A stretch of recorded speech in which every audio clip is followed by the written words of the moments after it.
Ciao a tutti, pace e illuminazione, come state? Come ogni lunedì alle 8 ci troviamo qui per parlare del Sutra del Loto e dell'insegnamento del maestro Nichiren. Oggi ti voglio parlare di un argomento che vedrai, ti aiuterà sicuramente perché l'hai vissuto certamente. Ma perché l'hai vissuto? Perché l'argomento è la stanchezza nella pratica. Se non sei un invasato, perché c'è anche da dire quello, tu sai che a me piace le cose dirle chiare, nette, perché come diceva Nietzsche nelle questioni dello spirito, non è che si possa giocare tanto. Quindi nel buddismo di Nietzsche su 10 persone, su 10 praticanti, 7 sono invasati. Quindi ti dico, se non sei un invasato, anche te hai vissuto e continui a vivere dei momenti in cui questo Daimoku qua t'ha veramente stancato. T'ha veramente proprio, sei proprio stanco.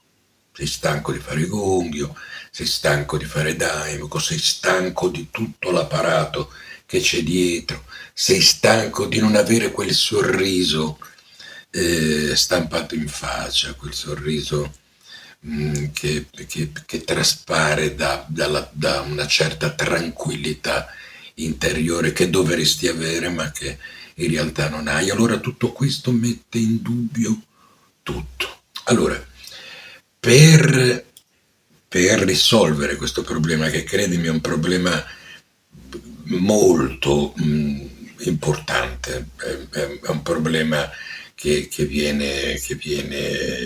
quando arriva e lì sei un bivio, la maggior parte smette. E smette male, nel senso che non ne vuole proprio più sentire parlare, quindi è meglio andarlo un attimino ad affrontare. Vediamo un attimino, devi cercare subito, onestamente, di vedere perché è venuto tutto questo, no? E tutto questo è venuto perché? Perché il Daimoku invece di darti forza te l'ha presa? Perché se te l'avesse data non saresti stanco, no? Perché nella realtà sei stato tu a tirare il carretto del Daimoku e non è stato il Daimoku a tirare. Questo perché, come è potuto succedere? Perché a te è stato insegnato che sei tu che devi guidare il Daimoku, sei tu che devi puntare il Daimoku sul determinato desiderio, sul determinato problema, su qui, su là, su e giù e là. Quindi sei te che guidi il Daimoku, no? E non è il Daimoku che guida te.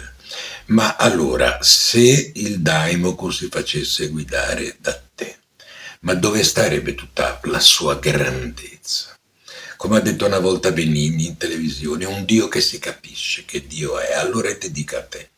Un Daimoku che fa tutto quello che vuoi tu. Che Daimoku è? Che cosa ti serve? Di quale utilità è?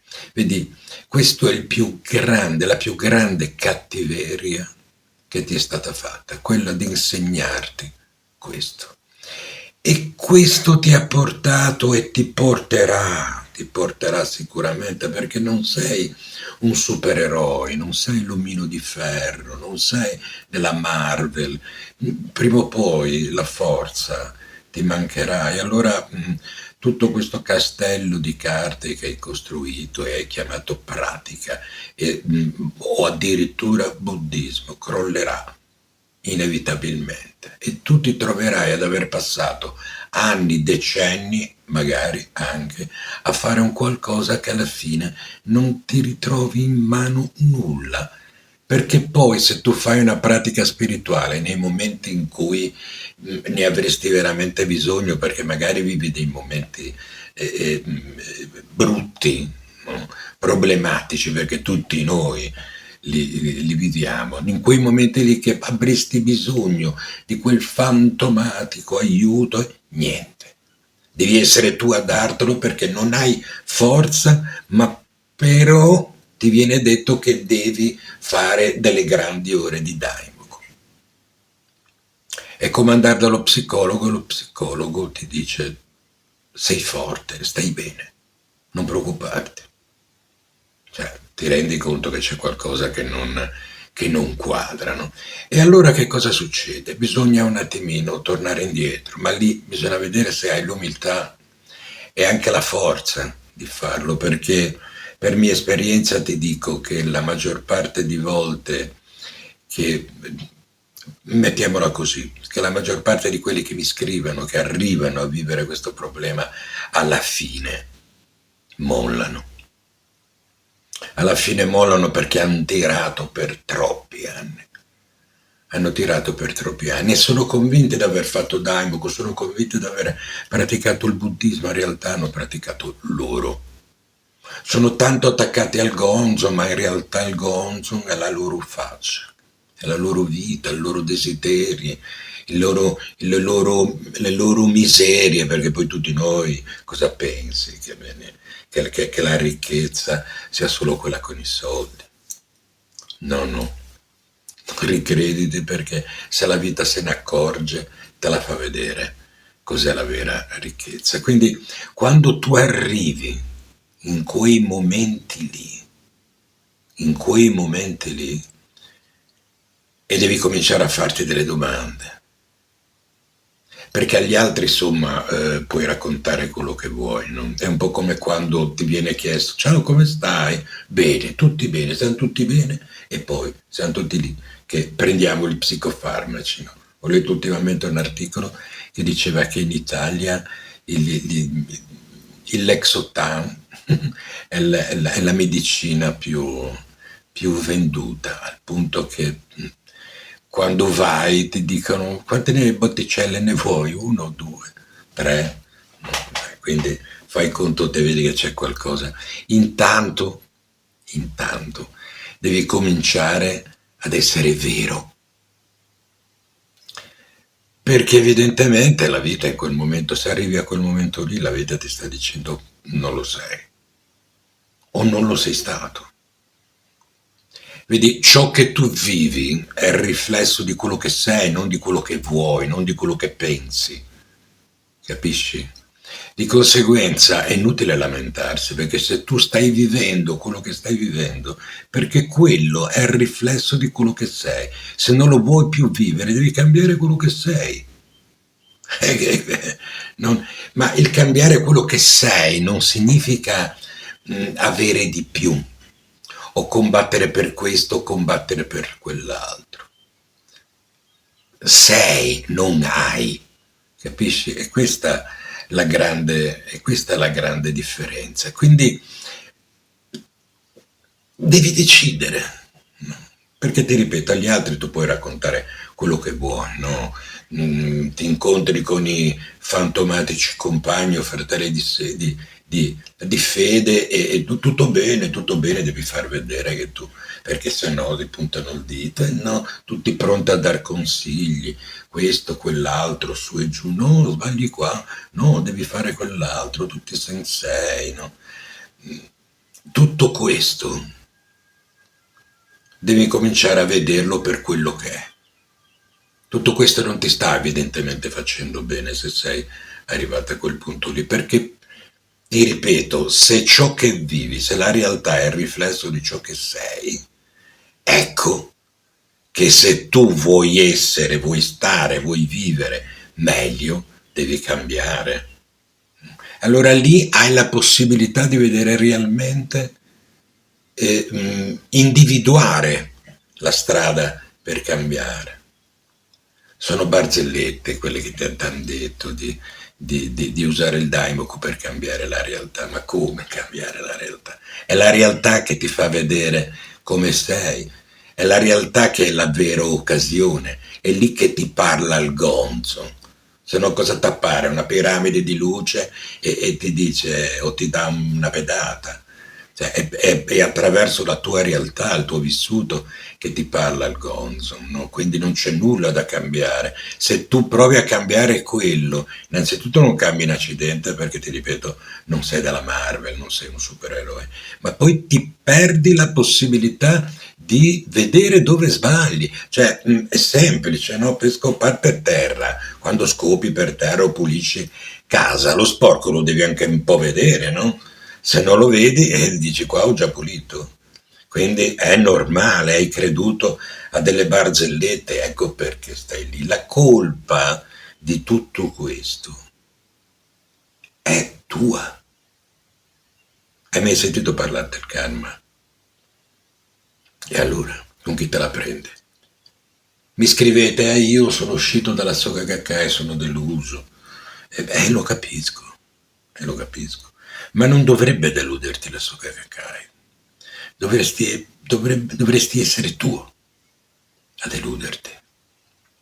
Sei tu la causa di questa delusione. Tu stai così perché sei deluso da te stesso, o da te stesso ovviamente. È lì che cambia la prospettiva, è lì che cambia la tua pratica, è lì che allora avviene quello che diceva il maestro Nietzsche, trasformi il veleno in medicina. Nietzsche non ti ha detto imponi le mani e trasforma il veleno in medicina, no, devi lavorare. La chiave del nietzscheanismo è la trasformazione, capisci? Leggiti il Gosho, non leggerai mai Nietzsche che dice devi fare questo, devi chiedere al Gonzo, oppure l'ultima frase che ho letto, che adesso non me la ricordo nemmeno, che veramente, cioè, io capisco che sono belle frasi da maglietta, ma con il buddismo, ragazzi, cioè, leggetevi proprio anche solo che Wikipedia per capire che c'è qualcosa che non va in tutto questo, no? Quindi, visto che non si scherza, perché poi in fondo, sai, tu la puoi raccontare come vuoi, persino a te stesso, ma quando vedi che non sei una persona felice, che magari non hai nemmeno motivo di non esserlo, cioè hai più motivi, hai sicuramente più motivi per essere felici, ma pure te non riesci ad esserlo. Cos'è quella sofferenza? Tanto ricorda che il Buddha, quella sofferenza, è partito tutto da lì. È dukkha, insoddisfazione, si chiama. È da lì che è partito tutto. È da lì che è cominciato il viaggio del Buddha. Quindi se hai e se senti tutto questo, qualcosa devi fare, no? O vuoi stare lì, o ti vuoi barcamenare tra un aperitivo ed un altro, tra una telefonata e un'altra, tra un uomo e un altro, tra una donna e un altro, tra una macchina e un'altra. Se vuoi andare a fare shopping, fai quello che vuoi, ma tanto tutto questo è tuo, è la tua pelle, quindi devi fare qualcosa. E visto che passi o dovresti passare, o ti hanno detto di passare tanto tempo davanti all'altare, beh, cerca di fare in modo che questo non sia tempo perso. Quindi incomincia a vedere il Daimoku come un aiuto, non come un servo che tu devi guidare, tu devi sguinzagliare. Vai e fai questo, vai e fai in modo che quello mi accetti, che abbia questo o quell'altro, su e giù. Cioè, come hai potuto credere a tutto questo? Come puoi credere a tutto questo? Perché Nietzsche non ci ha mai creduto, ma ha fatto una vita all'inferno. Quindi lo sai anche te che magari non te ne importa niente di leggere il Gosho, ti interessa soltanto di ottenere le cose con questo Daimoku, no? Quindi vedi un po' tu. Io le prime volte che mi hanno detto così, quando ho cominciato a leggere il Gosho, ho detto, ma porterà mica sfiga, perché cioè, vedo che insomma qui la felicità e la fortuna mi sembra un po'. Mm, fai, vedi, fai attenzione, fai attenzione, fai attenzione. Io vedo ad esempio che quelli che si abbonano sono pochi che non sono incazzati, però hanno voglia di approfondire, hanno voglia di dare del loro per non viverle più certe situazioni, per andare un po' oltre, hai capito? Perché anche Un bel film è bello, ma se te lo vedi 400 volte è meno bello, no? Ecco, è quello il motivo.